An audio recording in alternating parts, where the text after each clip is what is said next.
Recently, I've been seeing a lot of videos and articles talking about how even though the esports industry is failing and collapsing in on itself and can't justify its own existence in terms of incoming revenue, it turns out that the fighting game branch of the esports industry, the FGC, are an exception. Because if you look at peak performance like Street Fighter 6 at EVO, Capcom Cup, the Tekken World Tour, or Saudi Arabian oil money tournaments, the genre is thriving, right?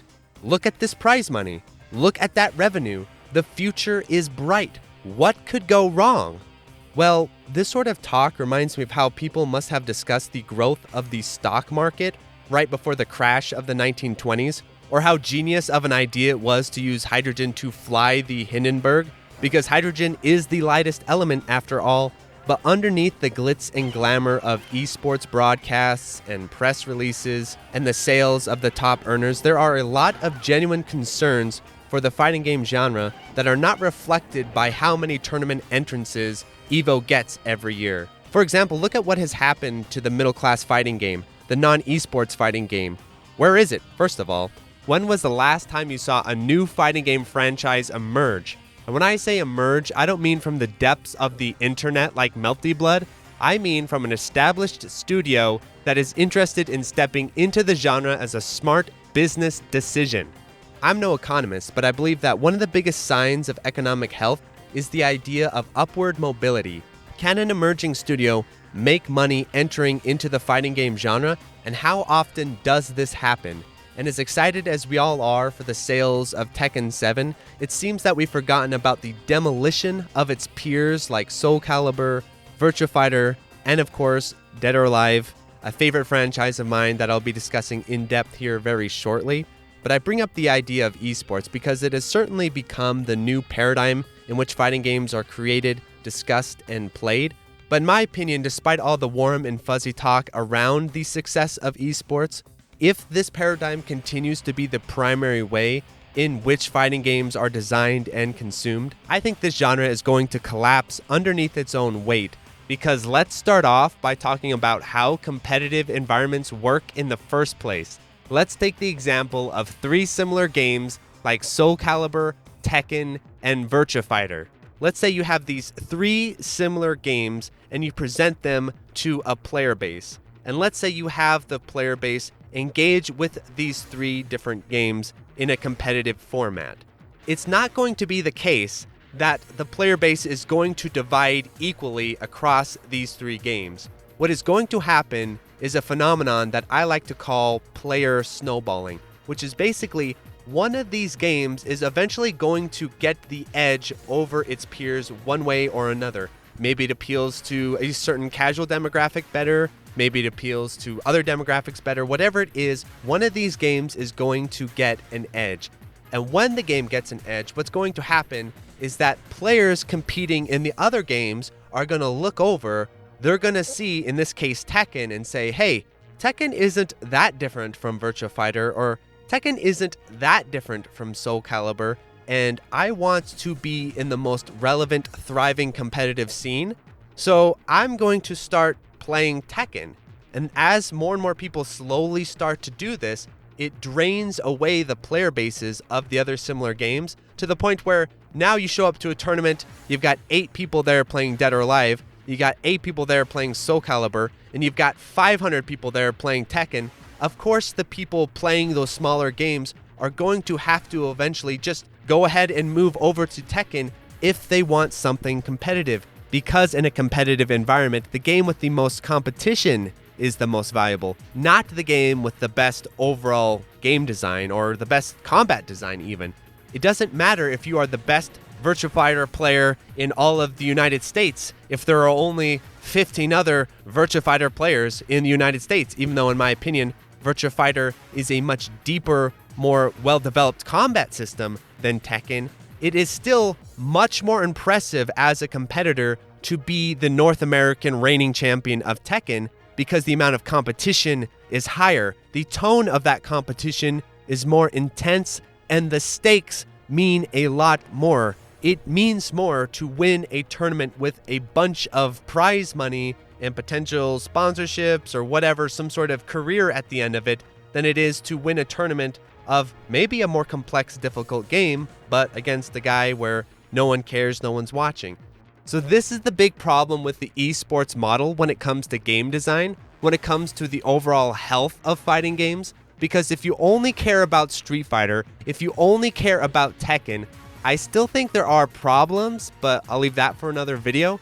But if you are anything underneath the top esports games, trying to follow along in this model is not only a waste of time, I think it is actually detrimental to your overall game design. And I think this is where something like Dead or Alive 6 went really, really wrong.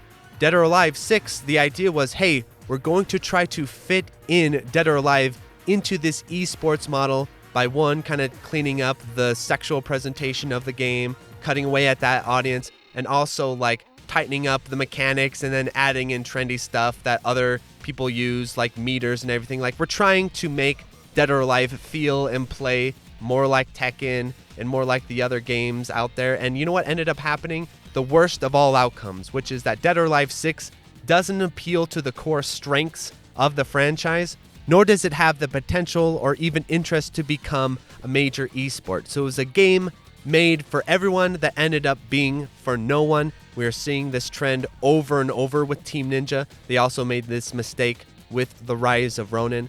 But I want to counterpoint this mistake with what I think is the strongest entry into the Dead or Alive franchise, which is Dead or Alive 4. And ironically, I think that most fighting games coming out now, rather than trying to copy Tekken 7, or rather than trying to copy Street Fighter 6 and all of these competitive esport fighters, if you are making an average fighting game for the average fighting game audience, you could say the casual audience even, the game that you should be looking at for guidance and for really good ideas is Dead or Alive 4. And here are the reasons why. First off, Dead or Alive is a deeply misunderstood franchise, and it has been for a very long time now. It is actually interesting if you follow along with the reviews of these games over the franchise. You'll notice that in the arcade era of fighting games, so basically up until Dead or Alive 4, the games were actually treated with a lot more respect and reverence among mainstream casual game reviewers. But it is interesting that after Dead or Alive 5 onward, sort of the rise of the esports era of fighting games, Dead or Alive was considered more and more of a laughing stock. And I don't think that is a coincidence, because basically the whole concept and idea for Dead or Alive is a fantastic concept in arcade game design and for general game design, but it is not a fantastic concept in the esports model of fighting game design, because basically the concept behind Dead or Alive is Itagaki and friends looked at Virtua Fighter with a lot of respect and a lot of understanding and thought, well, we're not going to try to make a fighting game that's deeper than Virtua Fighter. I liked Virtua Fighter, but if I used different ideas to describe it, I would say it's an old traditional sushi restaurant. And on the contrary, the DOA is like a sushi bar with roller skating girls serving wasabi on the sushi. It's fun. That's not the Team Ninja way. Instead, what we're going to do is we're going to make a fighting game that takes some of the deeper elements away from Virtua Fighter, but in their place brings in a lot of fun and really cool dynamics. So I would never argue that Dead or Alive is ever as deep as something like Virtua Fighter. For the beginner, fighting games were not easy. So that's why when designing Dead or Alive, we tried to simplify such aspects of the game as much as possible. But what Dead or Alive is really fun alternative to Virtua Fighter, because what it's going for is taking the more complex meta elements of a 3D fighter and bringing it to the surface, making those elements instantly accessible and fun. And rather than having it be a thing where you need to learn everything, learn the frame data, learn all this sort of stuff, Dead or Alive is really subverting a lot of that stuff with its triangle holding system, because with a lot of fighting games, especially modern fighting games now, there's this whole idea of turns where you sit and wait your turn. You get in the corner, you just block and wait your turn. Or in Tekken, they're throwing their string and you're just sitting there blocking, waiting for their string to end. Dead or Alive is like, that's kind of boring. That's kind of lame. Let's not do that. Instead, what Dead or Alive does, and it has a lot more polish and depth than people ever want to give it credit for, is Team Ninja thought, you know what? There's no such thing as turns in this game. There's not really even so much as like neutral or punishes in Dead or Alive. I mean, they're still there, but what it's constantly doing is making it as interactive as possible with the hold system, so that basically whenever you're attacking, you always have to be aware of what your opponent will do. Even as you're punching them in the face, you'll be in middle of a combo and you have to be aware, okay, are they going to do a hold as I'm punching them in the face? You can be middle of a string and know, okay, I better not finish this string because it's kind of predictable how it ends. They might hold it here. And there's this whole dynamic where even if you're on offense, you're on defense. And even if you're on defense, you're on offense. And it creates a very distinctive, extremely fun style of play where you're always watching and reacting to what your opponents are doing. And in that way, Dead or Alive is extremely intense and it is extremely skill-based, but it isn't deep in the same sense as other fighting games like Virtua Fighter. Like with Virtua Fighter, having played a lot of it, Virtua Fighter is all about knowing that frame data, knowing what the response is. You know, it's more chess-like where you're planning in advance and you're anticipating their plan while you're doing your plan. You know, there's a lot of mental back and forth. With Dead or Alive, it's a lot more upfront in surface, like you're just right there. Like you could have this great plan and then they just mid-hold you. You could have this great punish and they just low-hold you. And they could decide to low-hold in a split second. They may not have anticipated doing that. They may just do it reflexively. And so it is a much more like upfront, reflexive fighting game that isn't exactly a great match for esports because of how wild it is. On top of that, the balancing sort of overall philosophy of Dead or Alive is basically, is this cool? Is this awesome? Not, is this competitively viable? Like Dead or Alive 4 and a lot of the Dead or Alive games, but especially 4 was kind of the last time we ever got this, they would put things in the game that it's not a good idea for a tournament competitive game. Like, hey, let's have cars run people over in the stage, or let's have it where if you knock them down a staircase, it takes like a fourth of their health bar, or if you throw them down, the floor explodes, or if you get them up against the wall, you can beat them relentlessly. All of this sort of stuff, like I said, is meant to just get the game design up front. It's meant to get the competitive back and forth as immediate and engaging as possible.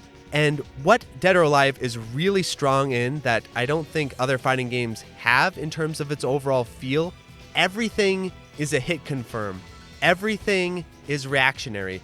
I believe with Dead or Alive 4, if you're really good, you can reaction hold certain attacks. And so you're always mixing each other up. You're always playing these sort of mental back and forth games. But like I said, it's not as quite knowledge-based as other fighting games is. It's all in there. I mean, it's still got combos and it's still got stuff like that, but the neutral game of Dead or Alive 4 is what makes the game so strong. And Team Ninja did remove elements of what you would say is depth in order to achieve this. Like, for example, in Tekken, the wake-up game, the Okazemi, as they say, you know, same thing with Street Fighter. You get the knockdown, and then you have all these mix-ups and strats and all this kind of stuff to play this sort of knockdown game. Dead or Alive, a lot of that was streamlined out. Like Dead or Alive, you get knocked down, you're going to get right off that floor really quick. It's a game with really fast techs, with really basic get-up options, but really fun and engaging. Are you going to go for a low kick? You're going to go for a mid kick? You're going to tech?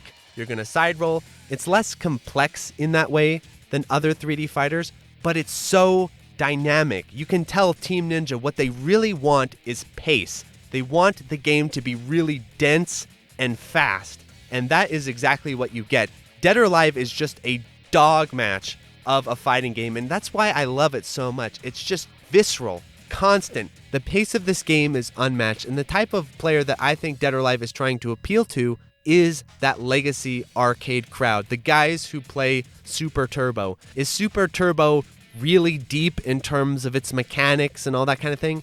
No, it is not, but what it lacks in mechanical depth, it makes up for in just outright blistering pace. And I think the same case is with Dead or Alive as well, because Dead or Alive 4 knows it's a video game.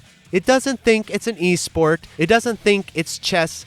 Dead or Alive 4, made by Itagaki and Team Ninja, knows this is a video game. This is a game that's meant to be really engaging and fun and have enough depth there to keep you coming and studying and playing it, but not so much that you need to dedicate your life to it. If you want to dedicate your life to a fighting game, dedicate it to Virtua Fighter. And the thing about this is that in the modern fighting game landscape, everyone acts like, yeah, they're on the search for these deep, intricate games. But if you look at the actual behavior of fighting game players, you'll notice this. This is the behavior of most fighting game players, even quote-unquote competitive ones. A new fighting game comes out, let's say Under Night comes out, and for a month, Under Night is the hot new thing. Everyone in the local is playing Under Night. Oh, Under Night's so deep and amazing and awesome. And then the next month, Melty Blood Type Luna comes out. Okay, forget Under Night. Time to play Melty Blood Type Lumina. And if you look at the Steam charts, this happens constantly. People play a new fighting game for about a month or two and then drop it. And then the new fighting game comes out, they play that for a month or two or drop it. And so how deep are you getting into these games if you're playing them for a month and dropping it, really? And I have a lot of these games in my Steam library, and I think they're really cool, but how likely am I to actually go back and play them now that they're no longer competitively relevant? Not so likely at all. I literally have every single BlazBlue game on Steam, and I have played them barely any because I can't find a reason to go back and play them. I actually maybe should go back and play them and see what I can find. There's probably some good stuff in there. But with Dead or Alive, there is no competitive reason to play this game. Dead or Alive 4 will never be played competitively. You can't even really find online matches for it. But the game itself, because it was made in that era where net play was a feature, but it wasn't the make or break of your fighting game, Team Ninja sat down and they really polished the other single-player elements of Dead or Alive 4. And this is why, even though you likely can't play Dead or Alive 4 against other people unless you know them or, a small local scene nearby, I still strongly recommend checking this game out, especially because you can get it for probably basically nothing, and playing it, because Team Ninja, let us not forget, are the masters of single-player action game design. They created Ninja Gaiden Black. They created Ninja Gaiden 2. And at the time Dead or Alive 4 came out, they treated this franchise with the same reverence and respect. So when you go to play the single-player modes of this game, they are legit. And they are fully featured. And it is really interesting how actually more fully fleshed out Dead or Alive 4's single-player content is than even most modern fighting games coming out now, even modern fighting games that have pretty solid single-player content. So with Tekken 8, when it came out, I thought it was pretty cool that it had the quest mode and it had the AI battles. And the best part about it is definitely downloading the player ghost. I think that's really awesome. But outside of downloading the player ghost, there really isn't that much to do in terms of single-player content. And of course, as with every other freaking Tekken game, the actual game design of the enemy and the enemy AI is complete garbage because it is way too weak and way too easy. And this is across all of the Tekken games except maybe Tekken 4, ironically. Because the problem with all the other Tekken games, if you go back and play Tekken Tag Tournament 2, Tekken 5, all of these games do not have well-made AI because the AI does not know the meta of the game. The AI does not know how to Korean backdash and these advanced techniques. So it is a complete joke. Even at the highest difficulty, it is a flailing baby compared to you because you can abuse Korean backdash and all these advanced techniques that the enemy AI just doesn't understand. Whereas with Team Ninja, the great thing about this, where even though you say, hey, Dead or Alive isn't as deep as Tekken, the great part about it is that actually allows the enemy AI to be a lot more legitimate because guess what? Team Ninja knows how to play Dead or Alive. Team Ninja knows how Dead or Alive is played at a high level. And they train their AI to reflect that, at least from what I can tell, and I've played Dead or Alive for a lot of years. Go ahead, fire up Dead or Alive 4, flip over the enemy AI to very hard, and see what happens. It is insane how ruthless and difficult this game's AI is, but not in some shitty way of like just reading your inputs and that kind of thing. No, Team Ninja aren't doing that. It's not reading your inputs. But Dead or Alive 4 really knows how it's supposed to be played, what the effective strategies and techniques are, and it really knows to bait for them and to watch out for them and how to counter them. And that's the really cool thing about Dead or Alive's game design that no one ever gives it credit for, which is that yes, it is less deep and less mechanically complicated, but the trade-off of that in Dead or Alive 4 is that the game is now more fleshed out and developed in terms of the enemy AI and in terms of the game design, so that when you sit down and play through the different modes of the game, and we'll talk about those in a second, on high difficulty, it is legitimately very challenging. And that is a definite selling point of the game. This is 360 era Team Ninja. This is Ninja Gaiden 2 era Team Ninja. They are not shy about beating you senseless. And what's really funny is if you go into the difficulty select of Dead or Alive 4, there is no easy difficulty. And normal difficulty is like normally difficult. So you can just go upward from there. This game is uncompromising and really fun. And the other thing about it that's really cool is that Team Ninja know you're going to have to grind out a bunch of matches. And so what it does is it actually, in the game design, accounts for this. Dead or Alive 4 knows, hey, you're going to have to like continually restart the matches over and over and over. So it's like instant restart, right back into the game. Like these small little touches seem like they're not a very big deal, but over time it really adds up to being a strong quality of life feature. Same thing with the character outfits, where infamously, of course, these days Team Ninja charge you for these outfits and they make you either grind or do microtransactions or whatever it is. Whereas in Dead or Alive 4, what these outfits are just a nice little carrot to get you to engage with the gameplay and get you to engage with the arcade mode and get you to engage with the various modes of the game. And none of it is too onerous, and the outfits themselves bring a lot of style and charisma. And then another thing about Dead or Alive 4 that really cements it as my favorite in the franchise is the visual presentation of this game. This, again, 360 era Team Ninja. This is them at peak powers. And what's awesome about Dead or Alive 4 is this game just bleeds style and substance at every corner.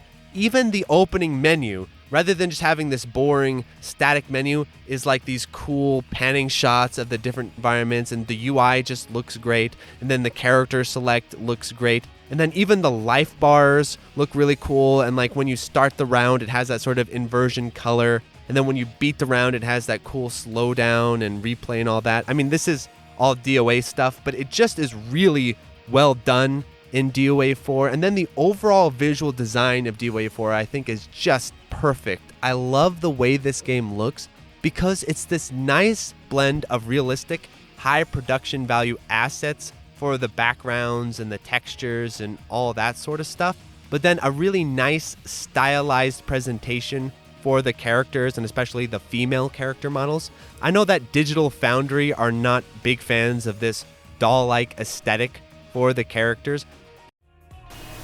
One thing about so the character designs and the character renderings, character models. So let's say that they're kind of from a bygone era in some ways. If you think of classic like Dead or Alive designs, right? They were kind of action figure-y, kind of dolls basically.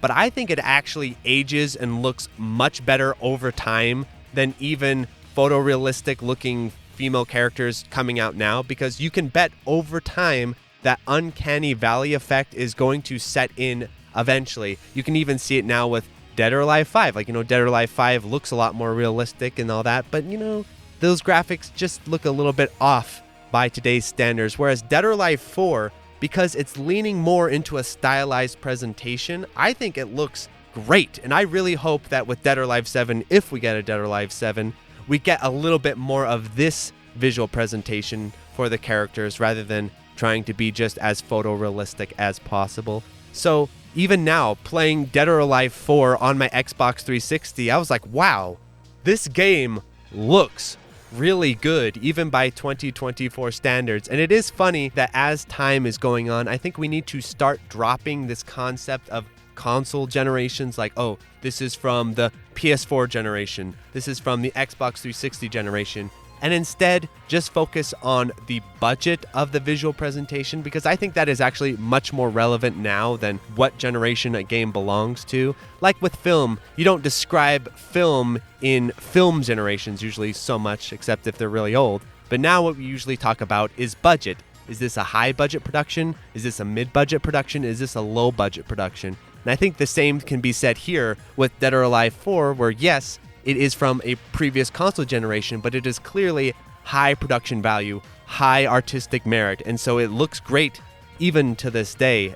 And then a quick aside on the infamous character sexualization of the Dead or Alive series. If you want to hear my full thoughts on this topic as a whole, I definitely recommend my Stellar Blade Provocative Female Form video, where I really go deep on this type of thing. But with Dead or Alive 4, one thing is that I think it was finding that really nice balance that it kind of pushed too far in Dead or Alive 5, where Dead or Alive 5, especially when you marry it in with microtransaction DLC costumes, it feels more like a gacha game. It feels more like a cash grab for these fun, sexy elements. Whereas in Dead or Alive 4, first of all, there's no DLC stuff, so that's really nice. But also, I think it found a really nice blend there, where it was sexy and it's hot, definitely, and that's part of the DOA aesthetic, but it's like well done and looks good, if that makes sense. It's just that right amount where it's sexy and fun and playful, but not overly so much where it's like, okay, now we're in gacha game territory. You know, it's riding that line really well. And especially by 2024 standards, Dead or Alive 4 seems downright tame compared to the gacha stuff we see coming out now, or of course the Dead or Alive Extreme series that comes out now. So I think it finds that nice blend there, especially if you are 99 years old, if you know what I mean. But before I end this review, I want to talk about the hidden gem of Dead or Alive 4, which are its game modes. Because if you look at the menu, it is really impressive about how many different game modes there are. But actually, there are more game modes in Dead or Alive 4 than meet the eye in a way, because when you go through, you've got your story, which is the arcade mode, you've got your survival mode, you've got your time attack mode, you've got your practice mode, you've got your online battles mode. You know, it all seems pretty cool and standard, but there's a lot more to these modes than meets the eye. First of all, I think the story mode, the arcade mode, is really good, because at the end of the arcade mode, like I said, it's nice, quick, difficult if you turn the difficulty up. And then at the end of it, you have the boss fights, you know, where you either have like souped up enemies or, of course, the infamous Alpha 152. And I think Alpha is one of the best bosses in all of the Dead or Alive series because of how uncompromisingly evil this boss fight is, and cheap in many ways, but cheap in the right ways. I want to make that clear, because what Alpha is up to is not something you can't counteract or you can't punish or you can't outright beat, but it is so razor tough. It is so brutal. If you make one little mistake, Alpha will beat you senseless, and you're gonna really have to push your knowledge of doing holds, doing fuzzy guard, getting good counter hits, getting launchers, maximizing your damage, because you can definitely get hits off on Alpha. But if you're not careful and you're just finishing your strings all the time and your defense is not on point, Alpha is going to obliterate you. But I've noticed after spending hours and hours fighting Alpha and improving at the fight, I've noticed I overall improve in the other fights and stuff, because I think Alpha is really good at pushing you, at keeping things fundamental. And at the end of arcade mode, it's not so bad because you only have to beat her one time.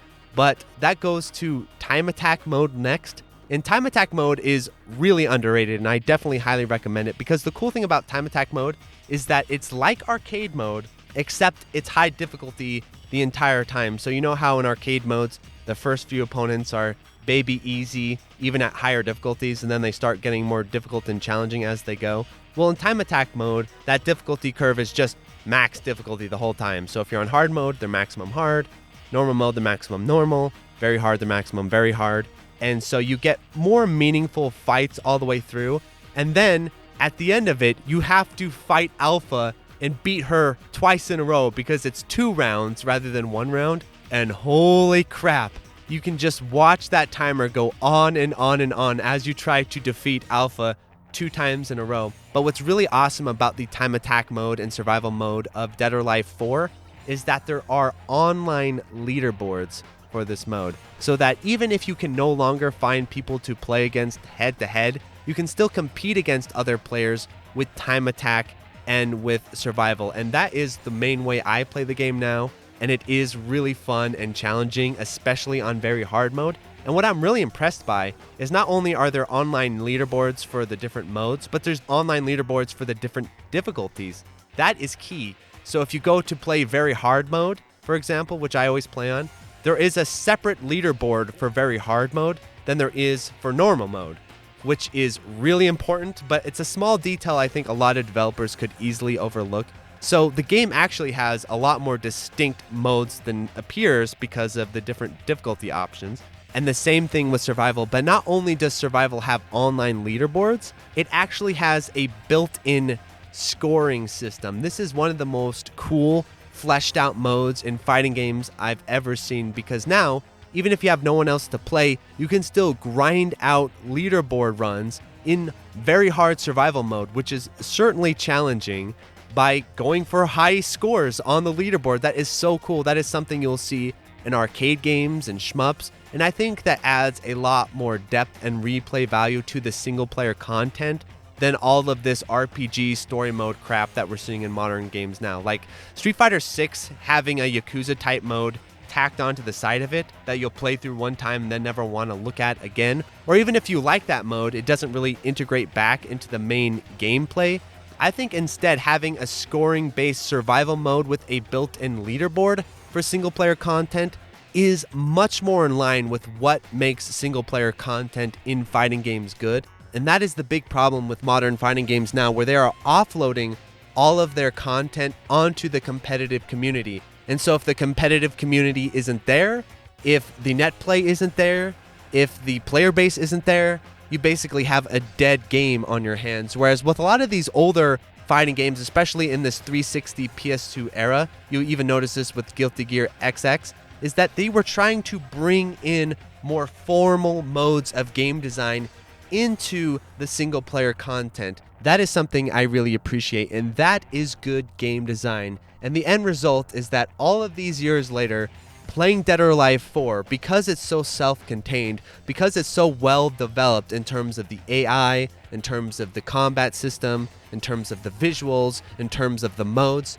even now, it is still worthwhile and fun to return to. And I sit down and I still play Dead or Alive 4 offline for hours and get something out of it, because the game is acknowledging what you are doing. I think that is what's really missing in fighting game design now, is that it's offloading all meaning and all content onto the competitive fan base and not bringing it into the game. And I think this is something that especially smaller fighting games really need to start doing, because modes matter, built-in challenge matters, built-in systems matter. Giving the players longevity and reasons to return to the game even when everyone else has stopped playing it really matters. And I think Dead or Alive 4, as much as people mock the Dead or Alive series, is a fantastic example of this.